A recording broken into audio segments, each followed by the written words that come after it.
Yeah, Look at this thing. yeah. Too up, too down. Look at this Hey, thing. Got yeah. money. Yeah, I wanted the crown and to be celebrated. I rented a tux and I ordered a mink. Stood in the mirror like mama, I made it. Proceeded to brushing the teeth in the sink. Caught me a grill and I'm so melanated. I polished the chain, I ain't gold in the link. And I got me a baby who gave me some babies. I'm raising a lady and building a king. Too cold, you too busy running with another man lane, I guess. Yeah, too bold. I be running on the one way, never change my set like, I don't ever use my signals, yeah. I be in the lane myself, yeah. I don't gotta change my mental, yeah. And I ain't gotta chase my wealth, and I accept my daddy got a kingdom, and everything I ever got is his. If I ever got a problem, I'ma seek him. I never doubt him, been about his biz, oh man, been there. I ain't gotta ride on the wave when the ocean is his. Close with the kid with a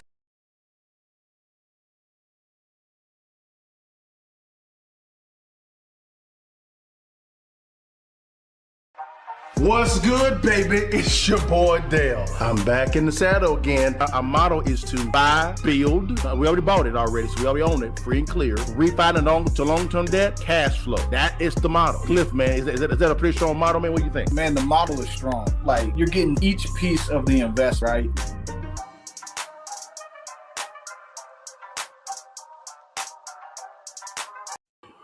What it do, y'all? It's your partner Dale and Cliff back in the saddle again for another edition, guys, of Real Estate Friday Live. You guys got to give me a brief second. I'm having a little bit of an issue on TikTok, guys. It has been a issue when it came to TikTok, but it's all good. I'm gonna get us live in a second, so give me a sec here, guys. I'll get us right. Don't you worry about it. Your partner got you. If I can get it done the right way, I don't know what's going on with this thing, man. This thing is, I don't know what's going on, y'all. So TikTok, y'all, I'm sorry. It's just not acting right. It is just stopped. I don't know what's going on, y'all. So there it is. What is going on? I don't know what's going on, Cliff. This is bad. So I'm going to go ahead and I'm going to end the live. I don't know what's going on, y'all. It is what it is. Anyways, Cliff, man, how was the week, man? Was it good, man? Talk to me. What's going down, baby? Yeah, good week. Um, I'm starting to see a lot more activity popping up, Yep. and everything's progressing along. So, man, it's a good week. Good week, man. I think the future looks bright. So, It does, man. Did we get the bag though? Did we get the oh yeah, bag? yeah, we get the bag. We got the bag, y'all. So yeah, guys, forgive me, guys. I'm kind of doing double duty here, guys. People on TikTok have been on my behind concerning their lives, but they've been like, Dale, what's going on with the lives, man? We want to see what's going down, see what's popping, y'all. So y'all, I'm trying as hard as I can to get you guys the right way, man. I got you. I'll get to it when I can, y'all. So my bad, my bad, my bad. But anyways, Cliff, man, talk to me, man. What's going on in the market, man? Tell everybody what's going on in the market. What's going down, big dog? Market's still the same for the most part that we had from last week. So we're starting to see inventories stay a little bit longer. There's less inventory on the market overall. So typically you're going to see houses on the market. You would like to see about 3 months. In Dallas, Sure, it's much shorter. It's probably about 2 months. sure. But it's I'm starting to see prices pretty consistently dropping. Gotcha, So there is a gotcha. little bit of movement there. But I think when they cut interest rates, this is really the bottom. I think we're going to start seeing people start coming in over the next 6 months, coming back into the market, more houses going up for sale. So I think you'll see the inventory level start to rise in the next several months. Really? Now, I guess my question to you is why do you think that we're at the bottom? Because a lot of people, like myself, kind of disagree with us that we're at the bottom. Well, I mean, you cut interest rates, Sure. combined with a above average inflationary environment, you're setting yourself up for prices to go higher. I can see that, but um, how do you think this is going to go? Do you think that it's going to be some type of how can I say this? You don't think it's going to be some type of what's the word? Where is the money going to come from individuals that have high credit card debt, low savings?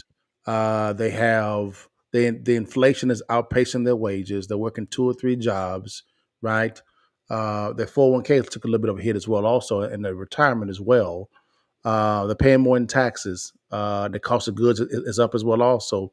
I guess where's this money going to come from? And the interest rate is high. Where's the rate going to come from? Because typically what happens is a lot of the times when it comes to real estate is you actually have new construction going on, but you have a lion's share of that of the inventory is also people listing their properties on the market, right? Those properties are already built, so they're liquidating to go get a new home. Where is it coming from? Well, I mean, you still have unemployment that's generally low. It's Okay, not a so most people are employed. Yeah, the dollar's not going as far, sure. but your access to being able to get a home is being reduced. Okay, So, and what I mean by that is, if you don't hop in now, you're looking at higher prices in the future. So there's only okay, one direction the home prices are going. That's up. okay, So you're going to have more people start entering the market because you also have to remember the last couple years, there's been a lot of people who weren't in the market. You have pent up demand. So you probably have more demand than you originally were thinking that would have bought a home in the last 2 years that are now still sidelined, and this is their opportunity with lower interest rates. So I think there's probably more demand than what you're thinking, and especially in the Dallas market. When you have certain, I think okay, what you're saying is you're looking at the macro, which is right, but real estate's local. So I think if you look in the local areas where you see the productivity is still high, unemployment's sure. still low, in those cities, you're going to probably see a bigger boom than you were, if you go further out. So what you're saying is you believe that with the possibility of a rate cut, and we get into the rates, guys, in the second, a rate cut in the second. You believe that's going to be enough enticing, even with those other variables, to bring that money off the sidelines. Is that what I'm hearing you say? I think in the next 6 months, you're going to see more, especially refinances. If you bought a house in the last 2 years, this is your first opportunity to refinance for a lower rate. So I get if they're going to refinance, let's say if someone has a 2 to 3% interest rate, and they're getting 5.5, 6, is that a good bet for them to be able to, say, okay, I'll go ahead and go from a 2 to 3% up to a 5.5, 6%. I think it's different. I don't think you're going to have the same. It's not going to be like it was before. We had a boom in Okay. refinances during COVID because interest rates dropped to basically zero. So people refinancing from 4, 5, 6 to 2. That's Okay. basically everybody. Everybody who wants it can get it. And this one, like you Okay. said, you're going from two or three. And there's not too many two. The average that you're looking at most people is probably about 4, 4.5. That's where the average really is. So it's not a huge Okay. stretch to say they're going to go from 4 to maybe 5, 5.5. Right. So Okay. it's not that big of a difference. But the big difference is the average person is sitting on $125,000 in equity. That's the Okay. average homeowner. Average. So Okay. the question really uh, is for a point and a half higher interest rate, is that worth Okay. $125,000? Well, that's a good question. So let me ask you this question: If somebody and TikTok, here I come.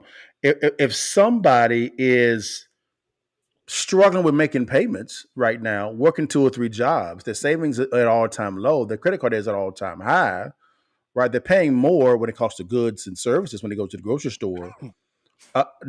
Why would it make sense for them to graduate from a 2 to 3% rate to a 5 or 6% rate in a refinance? Because you're incentivized by $125,000 cash. Like you said, if you don't have money to pay your bills, you don't have money to be able to take care of stuff. Well, and for average homeowner sitting on 125,000, Okay. the obvious choice is to tap into 125,000. Even the Federal Reserve knows this, and even Freddie Mac and Fannie Mae know this because they rolled out that new program that Okay. allows you to get a second on your home to be Okay. able to pull money out because there is so much equity in the market. So what you're saying is the enticement of cash is enough for them to say, "Hey, I'll go ahead and graduate graduate up to this new rate." What you're saying is that's enough enticement for them to be able to get that accomplished. Is that what I'm hearing you say? Not across the entire market, but for a subset of the market, yeah. I mean, you can have a certain Okay. portion that makes sense for it. What I'm saying is you're looking at Okay. multi factors that are gonna push it. You still have inventory levels that are low, so you're Okay. probably thinking that uh, you're comparing it to how it was in the past and Okay. saying, well, people don't got money like that. How can they go buy a home? Well, when there's a Sure. third less homes, Yeah. Yeah. you don't need as many people to move the market. And so what you're saying is because the supply is less, and it makes sense. There's less demand that needs to happen to meet that gap in supply. Right. Right. Interesting. We're gonna see how that actually works. And you're saying by the Fed cutting that rate, that's going to draw people off the sidelines. Is that what I'm hearing you say? Exactly. Because people don't buy homes by the price; they buy Yeah. by the monthly payment.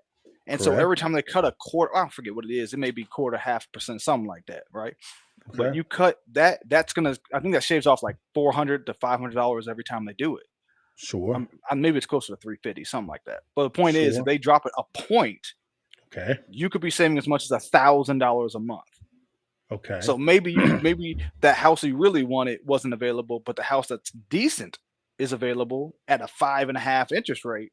Like, for example, I got a homeboy who just bought a new construction house about 2 years ago. So Okay. this is interest rates were going up, all this kind of stuff. He Okay. did a buy down at a 5.5%. And Yes. that's a good rate, 5.5%.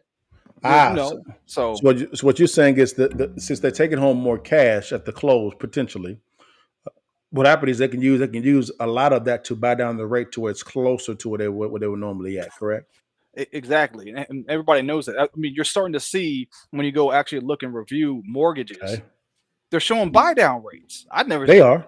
You ever Yeah, seen they that? are. I've never seen that before. That's new. Yeah. Like, they're that is literally new. showing you, hey, for an extra $3,000, $10,000, you can get this rate. And when you throw that Okay. in, I'm starting to see that on negotiations where people are throwing, they're saying, hey, give me 10 grand so I can buy it down. And now all of a Yeah. sudden, if the market is at 5.5, they're really buying at 4.5. Yeah, I can see that. But I can see that. It's gonna be very interesting to see what actually happens. I can see your point. I can also see the point where there'll be very little movement because of Right. I can the see that. inflationary effect as well. So it's gonna be interesting to see. Now, Cliff, with that being stated, right? That being stated, Mhm. guys. Now watch this, guys. We know what happened this week. There was a significant revision on the jobs report. 818,000 fewer jobs. That was a shocking report, and we're going to look at how it's impacting, how it's going to impact the real estate market. Okay, so Cliff, let's listen to the commentary on this to see exactly what people are saying about this, and we kind of go from there, guys. Then you and I will respond to it. Here we go, guys. Let's go get it in real fast. Here we go.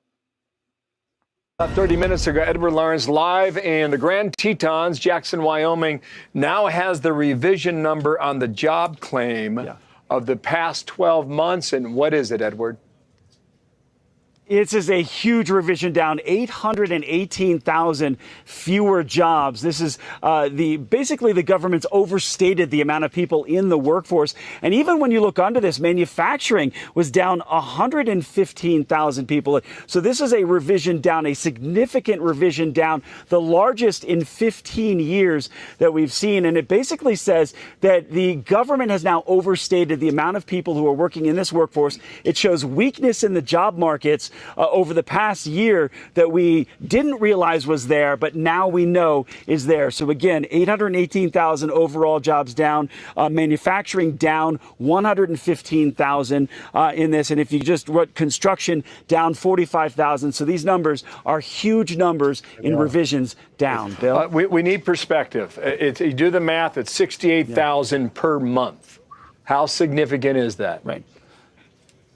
Yeah, 68,000 per month could swing. What was the last jobs report? 115,000, if my memory serves me. But it could. This is a huge swing. It's a huge chunk of jobs that would no longer be in the workforce related to this. The perspective is that this economy is much weaker than they thought. The markets will look at this and they'll be able to say, hey, the consumer isn't quite as strong as we thought they were because not as many people have jobs. That means not as many people are spending money. And those consumers, it's 70% of the economy moving forward. 70% of the economy growth is related to consumer spending. Okay. And when you take some of that away, a lot of that away, that means you have fewer people spending. And it's a more realistic look right now at how the economy is performing. And more realistically, it's not performing as well on the job side as we first thought. Okay, markets seem to be a bit neutral. So Cliff, man, now we have the reality of this job report that came out, and it was not as strong as was once prescribed. Here's my and the same thing, guys. Now, listen to the commentary, guys, real fast on because I know people want to say, well, that's kind of Fox News. Okay, no problem. Let's now go, guys, over to CNBC. Let's see what they got to say about the exact same thing. All right, exact same thing. I want y'all to listen to the commentary on what people say a conservative media outlet as well as a more liberal leaning outlet. Let's go. Let's see what they got to say. Here we go.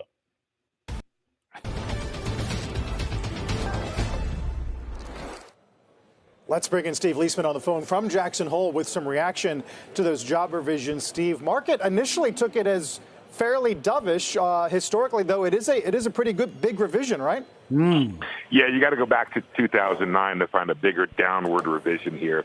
It looked like in 09 they went down by what's the number here? Minus 824. So that's slightly smaller than that. Yeah. That, of course, was a time when the economy was in free fall. It's not when you parse it out over the 12-month period. Again, this is the 12 months ending in March 2024, so it's a little unclear what it means, how relevant it is for today's jobs numbers. But it comes up to 68,000. So essentially, what we were doing, instead of doing 250 average, we were doing, say, 185 to 200,000 in that zone. It depends a little bit, Carl. They'll parse it out over the months in February. This is the total for the year ending March 2024. Yeah. Jobless claims have been running relatively low. Remember, this is a process by which they true up the payroll report to the actual jobless claims numbers, or the jobless unemployment benefits that are being paid. There is a question, Carl, that's interesting from a Goldman Sachs report about how they're counting immigrants here and unauthorized immigrants and whether they should or should not be counted in the payroll. So Goldman Sachs takes a much more benign view of this revision, saying they're throwing people off of payrolls who actually were on the payrolls. I guess that's a debate for another day. Sure. Net, I think that when you see that the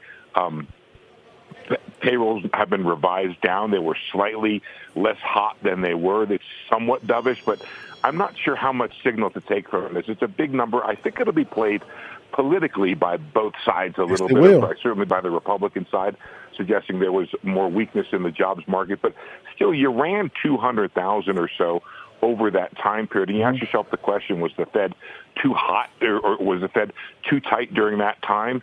Probably not. If these numbers had come out at 200,000, I think the Fed would likely have pursued the same process. Does this mean they should be lower now? I'm not sure they should be much lower. But net, if you ask me, what does 818 downward on the payrolls mean? Argues a bit more for a 25 than a 50, but the contemporary data will be much more influential. So now we've heard both sides of the aisle, so to speak. Again, some commentary on TikTok talking about Fox News. So now we've heard Fox News and we've heard CNBC. And the good thing about it is they're both saying essentially the exact same thing. Big revision, 68,000 jobs on a monthly basis. It is the biggest since 2009. And it suggests that the economy is not as hot as it was perceived, right? Now he goes a little bit deeper when he talks about non-Americans, things that have been rolled off the payrolls, whatever it may be. Those are more seasonal type of workers as well. But man, people say, "Do you know what he's saying?" Yeah, I know exactly what he's saying. What he's saying is on CNBC. I like his commentary, to be honest with you, because he goes a little bit more deeper. He's saying that big revision, biggest since 2009. When it was, I think it was the TARP at the time. Then he was talking about how they got to that. So he referred to Goldman Sachs as well. He was saying that it's bad, but it's a big revision. But he's saying let's wait and see what actually happens. Both sides are saying that. Cliff, you say the same thing, brother? You see the same thing? Yeah, it's the same. It's a big revision, man. It's amazing how wrong the government's been last couple of years, right? The unemployment rate is wrong because we got the wrong amount of people that they counted 818,000 off. We had the famous word transitory. yeah. That was wrong. Yeah. I mean, just a number of just issues. And the Yeah. problem that I'm seeing is Yeah. because of these basic fundamental issues that they're making, Sure. we're all poorer. Sure. We're paying higher in taxes. Correct. We're having to deal with a lot more problems when Correct. literally all we had to do was less. That's correct. When they try to do too much, you cause too much problem. I almost feel like intervention is like surgery. You only Mhm. do it if you absolutely need to. You don't just Correct. arbitrarily do it. You only do it when you Correct. really need to do it. Yeah. And the problem Yeah. is we're not doing that. We're doing it anytime it looks good, let's do it. And man, it's causing inflation. Exactly. I agree with you. Doing less was actually better, to be honest with you. And make it real simple, guys. All both sides are saying is big revision. The economy is the job market is not as hot as the government was saying. So basically, we were lied to. Let's see what happens. Very simple. Ain't hard to understand. Now you can get caught up into the weeds and all this, bump all that. You told us we had X amount of jobs. A revision came out. It was the biggest since 2009, and you lied to us. Yeah. Now that affects a lot of things, specifically in the real estate market. One of the guys I follow on Instagram, he's one of the most influential mortgage bankers in the nation. He was pissed. He was mad. He was saying that this right here wounds not only loan officers, mortgage bankers, realtors, home inspectors. It wounds them because of the fact that they're banking on what the government is telling them concerning the market. And when we get this big of a revision, right? What actually happens a lot of the times is now that affects them, because now what happens is that controls the psyche of the home buyer, the demand. They say, well, hold on, wait a minute. Do we have a good economy? Is it a good time for me to buy this house at all? So now what happens is people step back. A good friend of mine is also a realtor as well, also here locally in Dallas, and he's saying a lot of his buyers are saying that they want to step back. Why? Because of this job market thing. It's that's what's happening. If you agree, maybe you disagree. Yeah, I mean, it's a big revision. But to me, it just tells me that okay, what's going to happen is the Fed's going to be more aggressive, right? That- Mm, It, it's literally the because to me what happened is the Fed got their ammo back, okay. right? So now, I mean, if they Okay. think about it, if they cut 2 points, you know, what I'm saying, that's going to get a lot of people going. You know what I mean? That's Yeah. going to drop interest rates to what 4.5. It may. You It know, may. So yeah, yeah. so now let's go to the Fed cut real fast. Now with this new job report, guys, Cliff, let's reason together. You get this news. It is not. It's bad news. How is the Fed going to respond to this, and will their actions trigger a boomerang to where it benefits the market?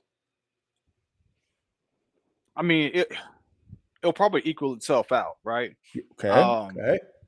but the Fed is controlling everything right now. I mean, it's Yeah. artificial because what's going to end up happening is once they cut a little bit lower, Yeah. you're probably going to start having some companies come Sure. out. You're going to see a big wave in probably some commercial real estate.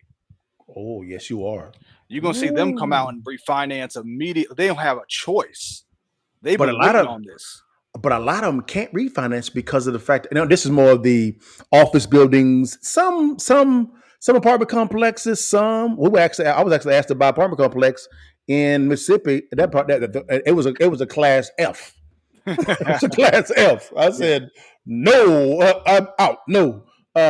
But at the exact same time, a lot of those interest only loans are coming due in 2025. You're right. They're going to have to refinance out. But is there enough delta there and enough income, right, from the rent roll to service this new debt coming in? That's going to be the question. It should be. I mean, rents have gone up. They're pulling back now. They're starting to pull back, They but are. rents went up a little bit. But i- if you own some commercial buildings, what I've Yeah. heard they've been doing is extending. They've gone to the bank, Ah, and the banks because they know you do everybody that. knows it's going to be Yeah. cut. So they're going to the Yes. bank, and what do they call it? The guy said it's called pretend and extend. Yes. You know, and so basically, you go to your bank and say, you know, they're cutting in 6 months. I know they're cutting in 6 months. Yeah. Mine's coming due. I can't, if we refinance at 7, 8%, I can't afford the Yes. note. Yeah. So the Yeah. bank will go and say, cool, we'll give you a 1 year extension because they Yeah. don't want the property back. And if you're No, making they don't. payments, they'll say, cool, we'll give you 1 year extension. And you're like, great. Mhm. Interest rates drop, you refi, and you're good again for another 10 years. Now, here's what I kind of push back on that a little bit. About 20 to 25%, maybe even 30% of those commercial buildings, right? Don't have they don't have enough debt service that's cover that would actually cover it. Oh, yeah, yeah. They don't have it. If you're talking about what is it called? If you're talking about office buildings, yeah, that's done. They taking huge hits. I think I saw something in Jesus. San Francisco where it was originally purchased for like 500 million and it was sold for Yeah. 40 a couple of weeks ago. Man, there was a building in Fort Worth, Texas. Man, it sold for 137 million. Cliff, it sold, I believe, for it was bought for 137 million. I think it sold for 30 million. Yeah, This is the tallest building in Fort Worth, Texas. Tallest building. yeah. I mean, you don't need office buildings like you used to. You just don't. You don't. People work from You home. don't. You don't, guys. It's again, we're spitting facts here, guys. But again, now some people may say, well, on the commercial buildings, you can just convert them over to an apartment complex. Cliff, tell them how dumb that sounds. They don't. It shows you don't know much about construction. I mean, because you got to think the way that an office building is constructed in them. Just think about from a bathroom. Just think bathrooms. Mhm. On one floor in an office building, you may have like one Sure. at each corner, maybe 2 or 3, something like Mhm. that. No, they're commercial bathrooms. There's no Sure. shower, there's no tubs, Sure. all Sure. that kind of stuff. So Yeah. if you convert that to where on one floor you have 10 units, Yes. that means Yes. you got to add 10 bathrooms, and that's you have to Yes. reroute all the plumbing, all the electrical. It's Stupid. it'd be cheaper to Dumb. demo and rebuild. Yeah. It is. It would be. Now, some people are saying you just work from home. Yeah, you could. That is an option that you could. But a lot of employers are saying, no, get your ass back to the office. Yeah. Get your ass back to the office. And so that's only if your employer says it's cool. Now, some are saying it's cool. It's fine. But the exact same time, and to be honest with you, I think people actually work more effectively at the house, to be honest with you. Save gas. You can eat lunch at the crib if you want to. You know, you can remotely log in, which is fine. A lot of people that actually work for me work from the house, which is fine. I mean, do your thing. I do have an office in Dallas. I have a couple offices in Dallas. You know, no problem. It is what it is. But a lot of my people work from the house. That's it. And they work efficiently. But we're talking about the investors that actually invest heavily in the commercial space. Now, it's just not the apartment complex. I'm sorry, the office buildings. Some apartment complexes in some cities, they're getting hosed. For instance, Memphis, Jackson, Austin, Texas. Houston, Texas. Yes, sir. Miami. Miami is so inflated right now. It's ridiculous. Tampa. I ain't gonna talk about California. California is just trash. New York's commercial. Their commercial waiting time is, I believe, 36 to 48 months of it. That amount of inventory on the market. Cliff, normally it's 12. 36 to 48 months in the biggest commercial city in really in the world. Be honest with you, it's what it is. But hey, it's all good, baby. It's all good. A lot of deals going on now. Cliff. And so now, when you hear about policies concerning the calls, the job cuts, and then you hear about the Fed's going to make a move, I believe in September to cut the rates. I think it's going to be maybe a quarter point. And they're going to do a quarter point. And they're going to see how it actually works. They didn't make it to another quarter. Cliff, how much are you saying that they're going to cut this in the next 6 months? I'm guessing probably about 75 basis points, close to 1%, so 0.75%. 1%? You for real? No, I'm thinking 0.75. I can say, damn, that's a deep cut. I'm thinking a half a point. That's it. No, they'll cut more. Really? Yeah. Wow. We're gonna They'll see. cut more than that. they're gonna I think that we have 3 more meetings for the end of the year. I think each one will have a cut. So you think it's gonna be quarter point, then half point? No, 3 quarters. Okay, gotcha. Yeah, So yeah. 3/4. Interesting. Okay, we're gonna see. You say I'm saying a half. You saying a quarter. That's all cool.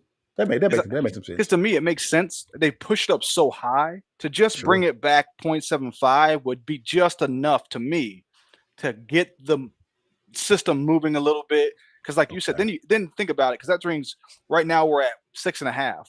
That Yeah. brings you down to 5.25, Sure.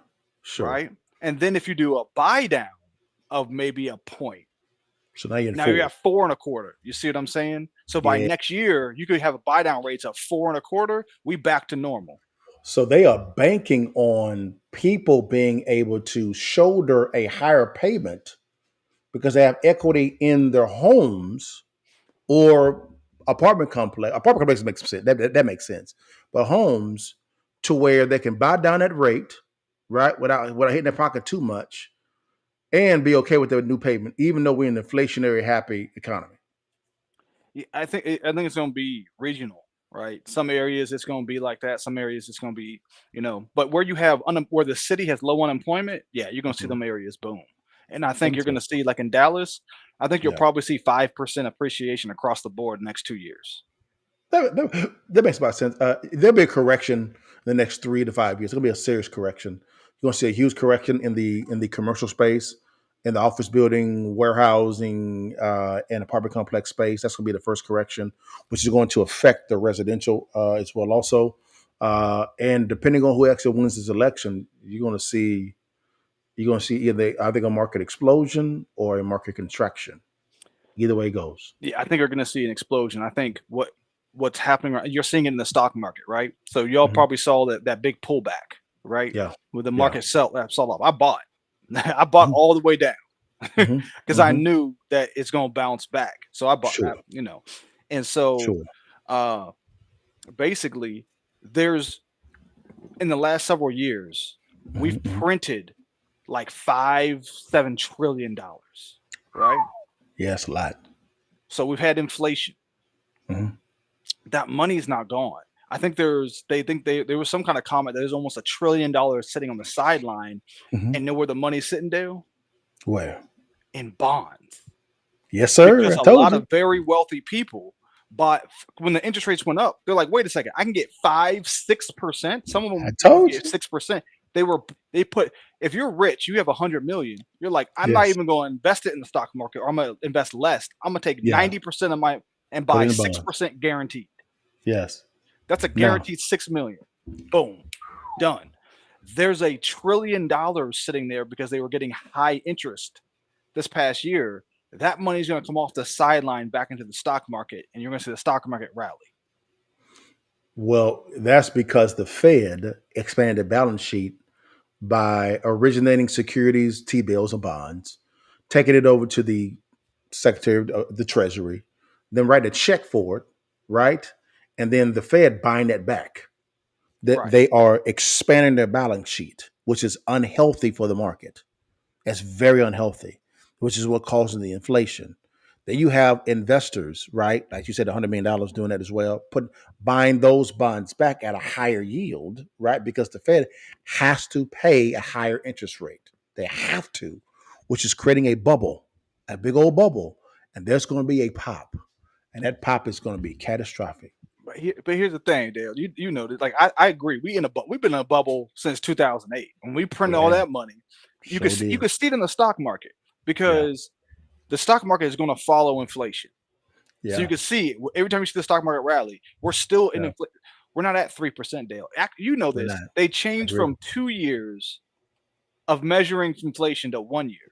That's correct. So if you actually look at 2 years, Dale, our inflation rate is at like 4.5.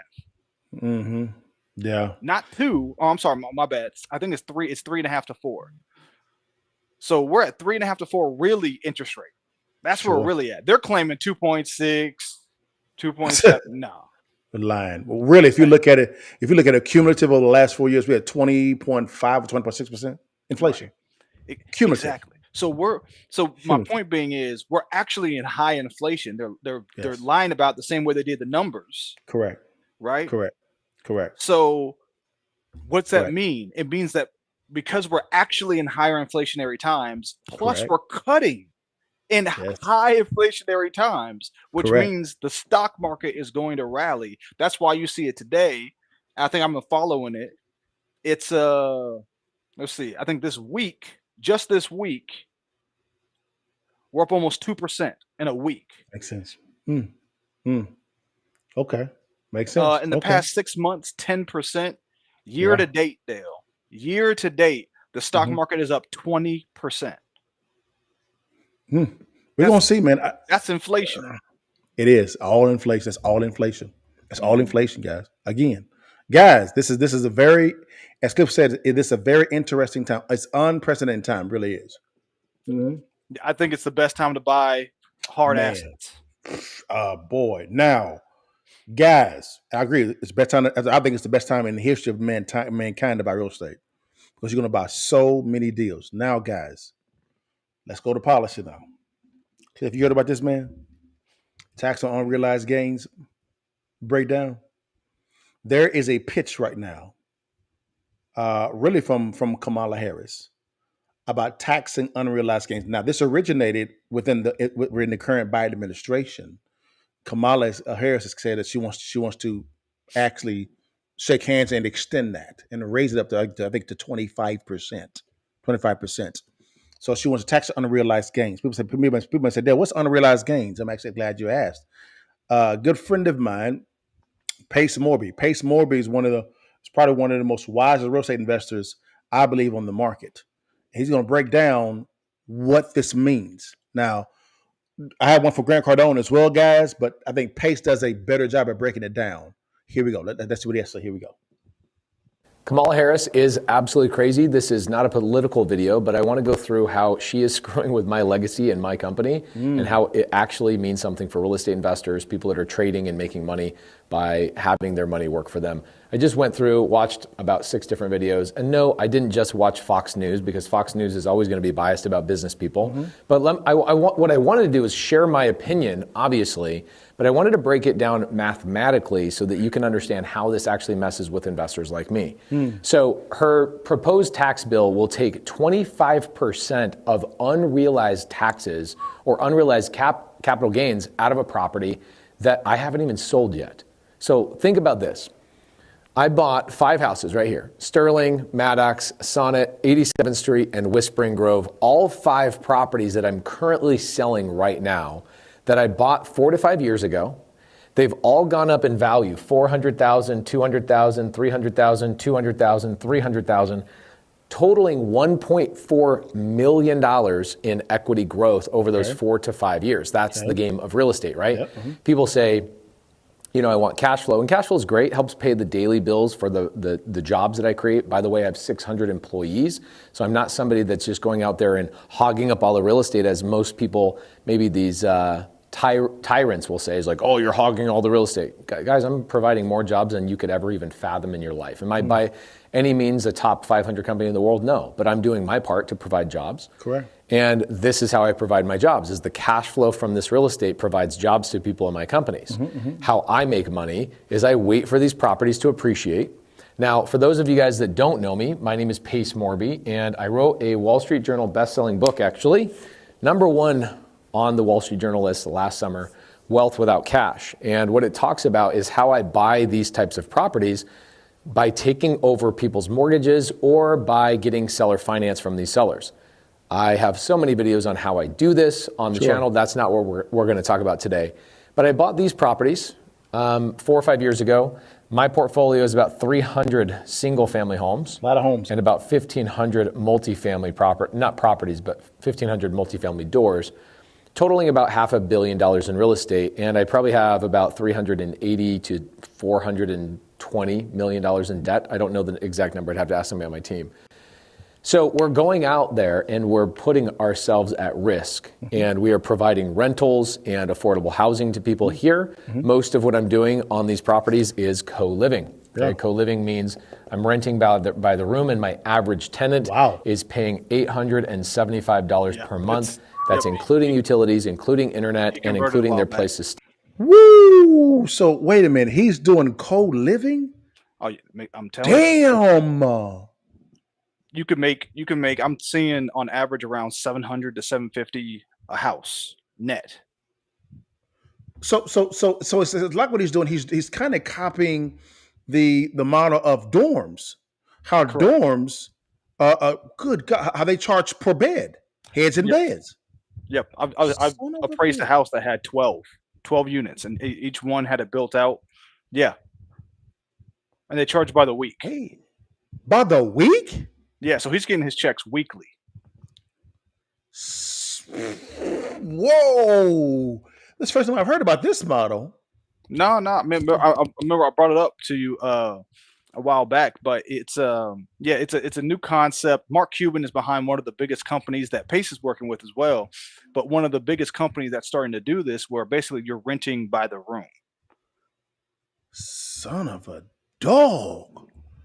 That type. Let's break that down, man. So if you have a 322, Cliff, a 322, how many beds are in those bedrooms? Is it one bedroom or one bed or two beds? No, what they're doing is they're converting them into like 5, 6. They're not full bedrooms, so they'll take a single family home and they'll put like 6, 7 people in that. And what they do is there's no dining room, there's no living room. The only thing there is kitchen and bath, and everything else is hallways and bedrooms. What? Right. Yeah, they're reconfiguring the entire house to add more people, and then they rent each one of those rooms out by the room. Whoa! So why?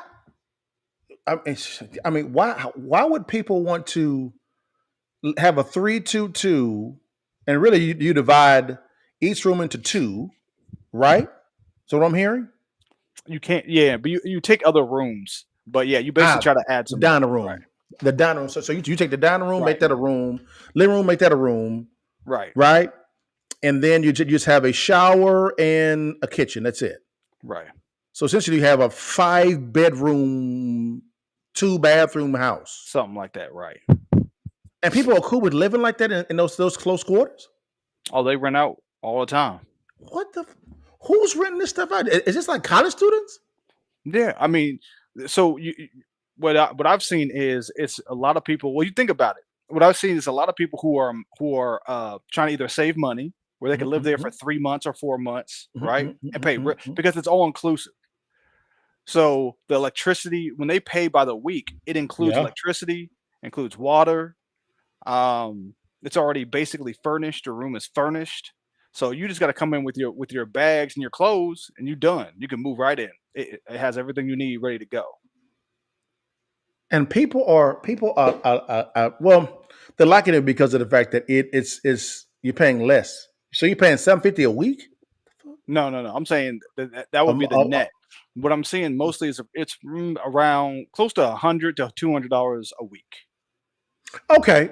So $200 a week. $200 a week for a head, which is a lot cheaper than a hotel, which makes sense. So $200 times 4 is $800 a month for your bedroom or your bed. Right. So you $800 times, jeez, that's $4,000 a month. God damn. Right. But you got to pay utilities, management, and those are expensive because you got to pay all utilities, water, electricity, internet. I see. You pay for all of that. But still, what I'm saying is after that, net, I'm seeing anywhere from on the low end, probably 700 to the high end, 1,500. So you're getting anywhere between 7 to 1,500 per door. So if you have 10 of those, your net could be 7,000 to 15,000. That makes sense. I mean, because typically a 322, you're probably paying the property and electricity that's I guess may high, Right, $800 a month. Let's guess them high when it comes to water. You're looking at $500 a month. You ain't paying for internet, are you? Are you paying for internet too? Yeah. Yep.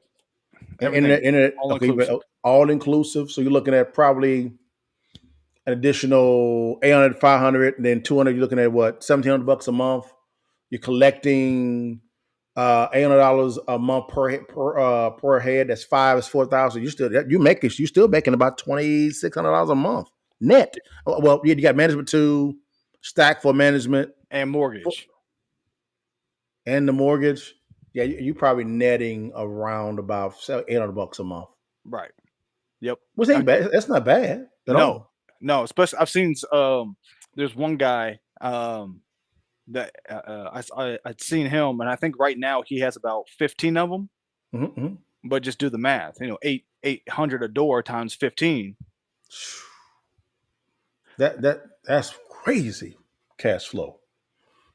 We're talking about this back in the day. I guess I didn't fathom to now. I was just like, wait a minute, co-living, and people are liking this stuff too. Wow. Yeah, I would say for new investors, all y'all who are new, this is a unique. It's untapped. You see, Pace is clearly tapping into it, but it's a way, Dale, that maybe for the average investor who would back in the day or the traditional model, they may have to get 20, 30, all these homes in order to get the cash flow they need. With this new model, maybe 5. Right? If you find times 8, that's $4,000 a month on 5 properties. You don't need to buy all these properties. You can do 5 deals, and now you're getting $4,000 a month. That pays for somebody's mortgage, somebody's car payments, somebody get financially free. $4,000 a month outside of your job. Exactly. If you do 10, just think about it. If you could do 10, and people could do this, you could do 2 a year. Once you know what you're doing, you could easily do 2 a year. That makes sense. So think about that in 5 years, you'd have 10 of these, and you'd bring in $8,000 a month. Yep, that's $40,000 a year. Yeah. No. I'm sorry. That's 8,000. That's 8,000 a month. Yeah. My bad. That's $96,000. My bad. Yeah, $96,000 a year. That's them at 6 figures, guys. On 10 houses. 6 figures. 10 houses. Cash flow. Yeah. Cash flow. Passive.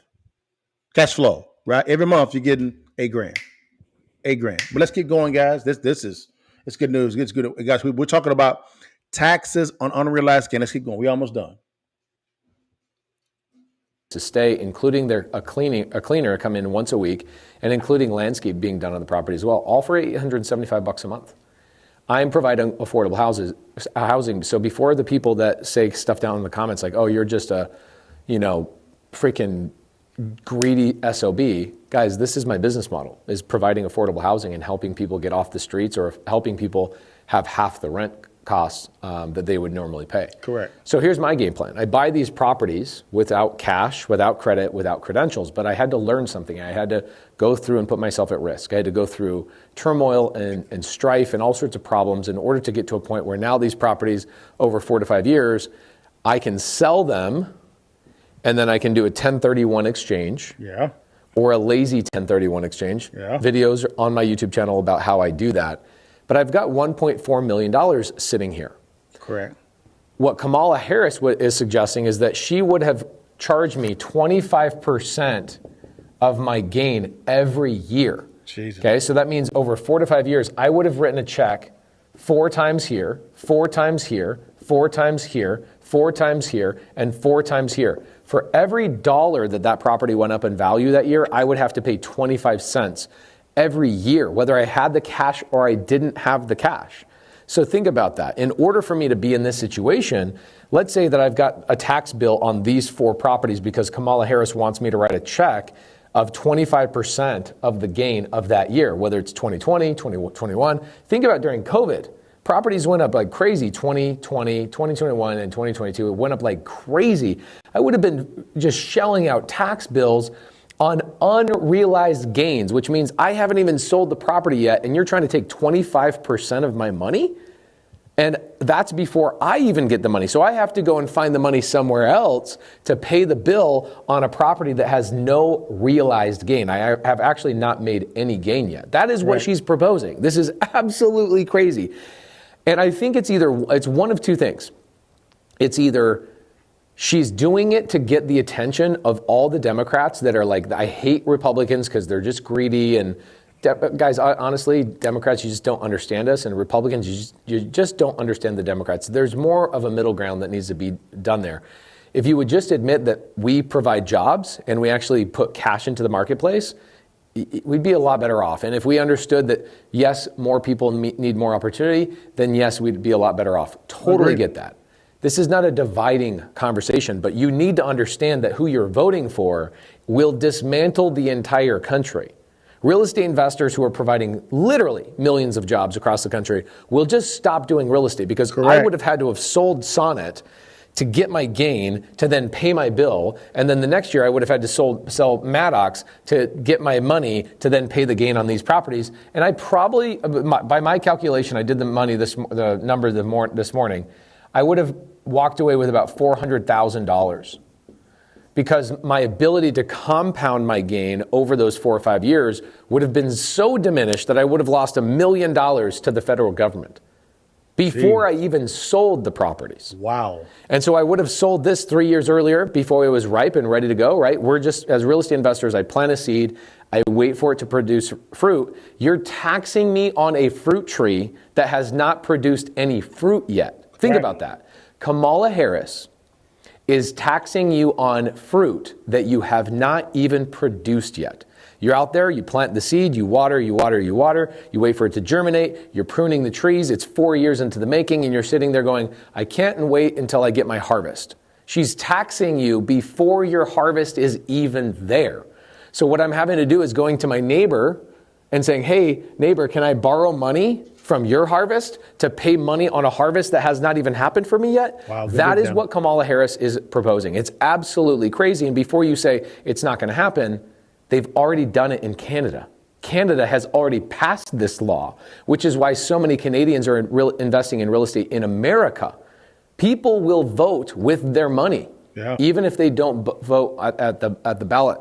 Okay, so here's what I do with my money. So Cliff, man, give people your thoughts, man. What do you think about the breakdown he talked about and the concept of taxing on unrealized gains in real estate? Well, man, here's the interesting thing. When you think about it, number one, we already do it, right? At a very small level. And what I'm talking about is property taxes. Correct. They are taxing you on the value of your home. You haven't sold it.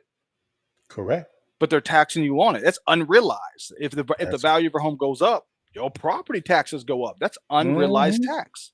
It is. So we already have it in place. What she's saying is a second unrealized tax, which is basically like doubling what your property taxes are. That's basically what she's saying. Is whatever your property taxes are, you're going to pay double that. Correct. And they're already, to me, Texas, they really high. I mean, it's crazy. I think I saw one the other day. It's like $26,000 a year property tax. It's crazy. So she's talking about doing twice that, basically doubling your property taxes. So it's going to leave us all poor. But the problem to me is, if you think about it, put it this way. If you like sports, right? You like watching the game. Let's take Jerry Jones for the Cowboys, right? If you go to Jerry and say, hey, Jerry, on the Cowboys, they're worth $4 billion. The first thing Jerry is going to go is say, I think it's worth $1 billion. Because he wants his tax rate to be lower. So who's going to come up with that value of that asset? That's my first thing. Ooh, I know you got to answer that question. The second thing is, if Jerry said, fine, I'm going to pay it, is Jerry going to pay it? No.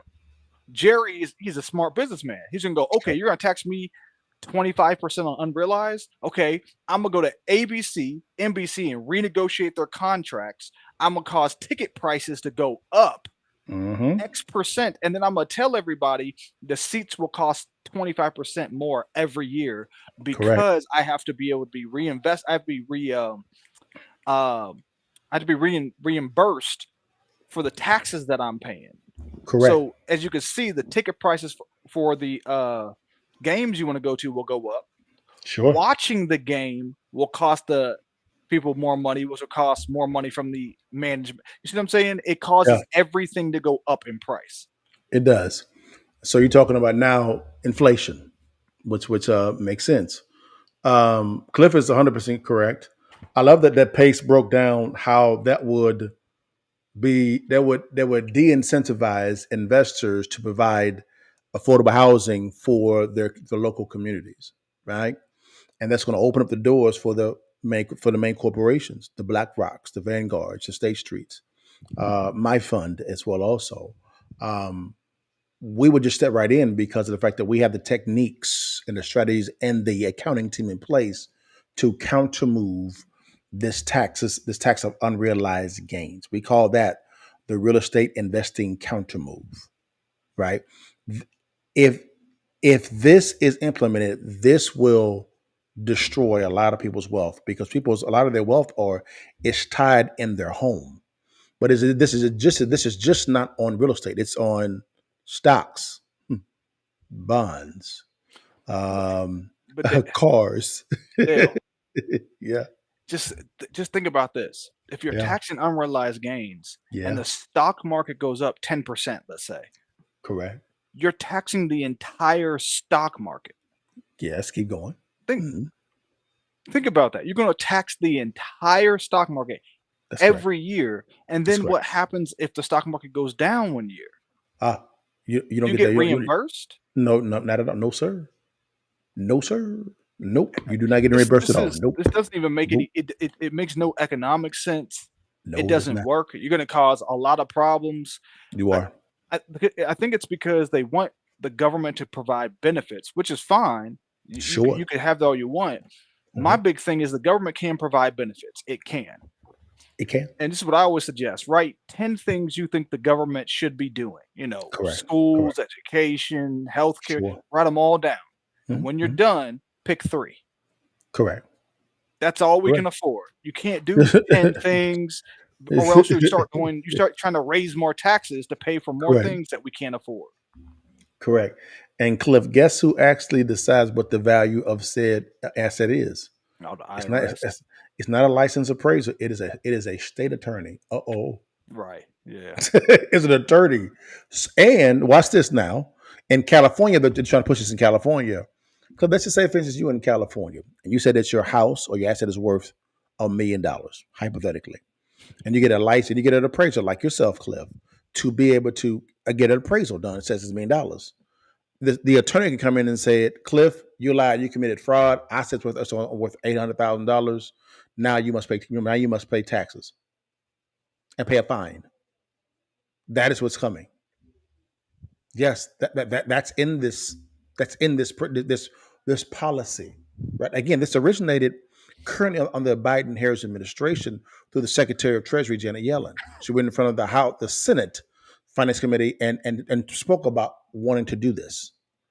Kamala Harris just came out and said that she wants to get this accomplished. It's not the bash on Kamala Harris at all. We're talking about policies that affect the real estate industry. We had the jobs report, right? Talked about that.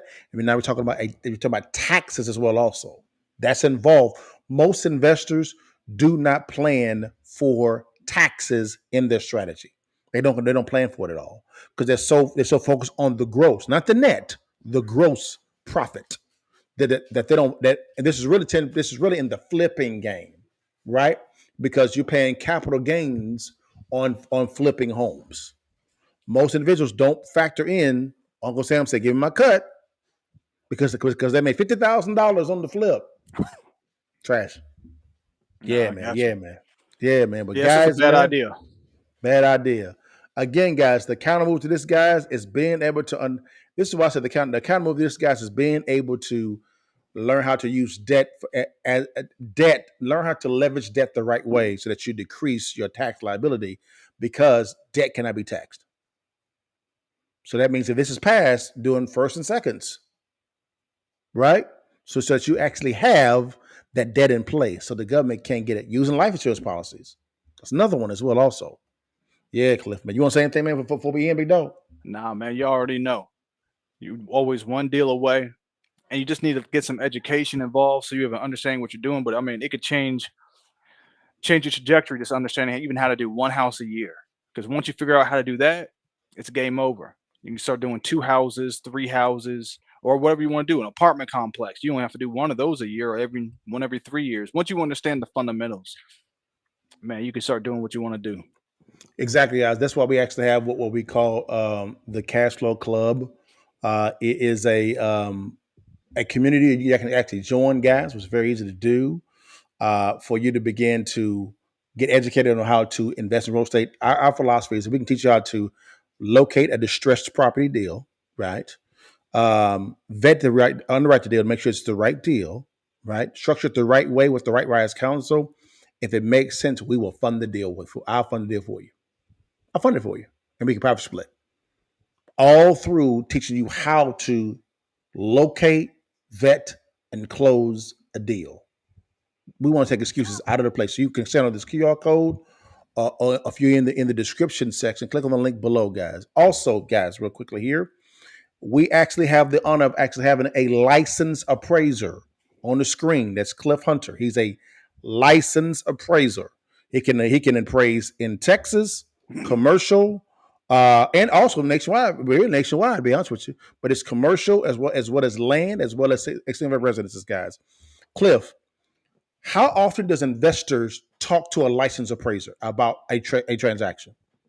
Oh, never. I find it all the time that one of the biggest things I find is people will do things and then expect that to add value without talking to someone who knows what they're doing, and not a Right. realtor. Realtors don't have the same training or expertise as an appraiser. We are looking at it completely differently. So, for I got example, you. you may have somebody who converts a garage or Yeah. converts part of the house, and Yeah. they'll come to me and say this should add value. And my first question is, who told you that? Gotcha. And Gotcha. Gotcha. they don't know. They just have these beliefs of what adds value. So you definitely want to get an expert, get me on the line. I'll be able to talk to you and go walk you through exactly what the Correct. process actually is, and the appraiser actually goes through what we're Correct. looking for. Because realtors don't use the same. Realtors are basically salespeople, and that's Yeah. good. And some are very good at what they do, and they can find valuations. But I've seen a lot that are completely inaccurate. So you actually want to get people where appraising is their job, not just selling. Yep, that sounds good, guys. And guys, real quickly, guys. Hey, guys, for today, guys, if you DM the word real estate in any platform that you're on, guys, we'll send you a link to download the free ebook, Distressed Property Investing. It's free. It didn't cost you a dime at all. We don't want any of your money. We want to get you the information you actually need to be able to do a couple things. Number one is to locate a distressed property, right? Vet it the right way, right? And if it makes sense, we'll actually lend on it. We'll actually give you the money to close, and we'll profit split. That's that simple, guys. It's free. Doesn't cost you a dime, no matter what platform you own. Either comment on the video, real estate, or DM us that word, guys, and we're good to go.